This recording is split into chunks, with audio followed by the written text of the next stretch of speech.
भजन संहिता 1 पहला भाग। धर्मी और दुष्ट मनुष्य। क्या ही धन्य है वह पुरुष जो दुष्टों की युक्ति पर नहीं चलता और ना पापियों के मार्ग में खड़ा होता है और ना ठट्ठा करने वालों की मंडली में बैठता है। परमेश्वर कहते हैं उस पुरुष को, उस व्यक्ति को कि तू धन्य होगा जो दुष्टों की युक्ति पर नहीं चलता और ना ही पापियों के रास्तों में खड़ा होता है और ना ही हंसने वालों, मजाक उड़ाने वालों के साथ बैठता उठता है। ऐसे व्यक्ति के बारे में परमेश्वर ने उसको धन्य कहा है। परंतु वह तो यहोवा से प्रसन्न होता है। वह पुरुष एक ही काम से प्रसन्न होगा जो कि यहोवा की व्यवस्था में, उसके वचन में लिखा है और इसकी व्यवस्था पर रात दिन ध्यान करता रहता है। आमीन। और परमेश्वर ने बाइबल कहती है उस मनुष्य के विषय में कहा है वह उस वृक्ष के समान है जो बहती नालियों के किनारे लगाया जाता है और अपनी ऋतु में फलता है और जिसके पत्ते कभी मुरझाते नहीं। इसलिए जो कुछ वह पुरुष कहे वह सफल होता है। आज भी जो परमेश्वर के हर वचन के ऊपर, हर चीज के ऊपर वो जो मनुष्य चलता है, वो जो कहता है वो सफल होता है।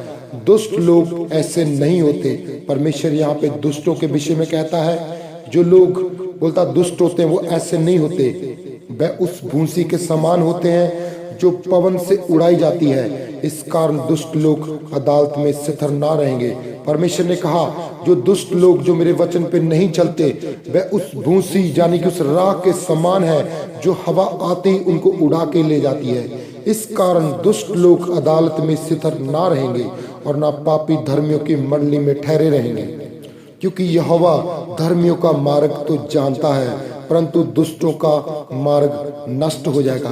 क्योंकि परमेश्वर ने अपने वचन में कहा है कि मैं धर्मियों के उठने बैठने को जानता हूँ, उनके रास्तों को जानता हूँ, लेकिन दुष्टों के बारे में परमेश्वर ने कहा है वो अपने चलते चलते अपने रास्ते में ही वह नष्ट हो जाएगा। अपनी युक्तियों के साथ, अपनी बुरी सोच के साथ, अपनी बुरी आदतों के साथ वो नष्ट हो जाएगा। ऐसा परमेश्वर का वचन कहता है। इन वचनों में परमेश्वर ने धर्मी और दुष्ट मनुष्य के विषय में कहा है कि जो लोग धर्मी हैं वो मेरे साथ चलेंगे और वो दिन रात प्रार्थना में रहते हैं, मेरे वचन के साथ रहते हैं और परमेश्वर बोलता है मैं उनका ध्यान रखता हूँ। और जो बोलता है दुष्ट लोग हैं जो मेरे वचनों को नहीं मानते, उस पे नहीं चलते, परमेश्वर कहता है वो नष्ट हो जाएंगे और वो स्थिर ना रह पाएंगे। किसी भी जगह वो स्थिर खड़े नहीं रह पाएंगे। आमीन। तो भी फैसला हमने करना है, हमने धर्मी बनना है या दुष्ट बनना है, फैसला आपके हाथ में है। परमेश्वर आपको आशीष दे। आमीन।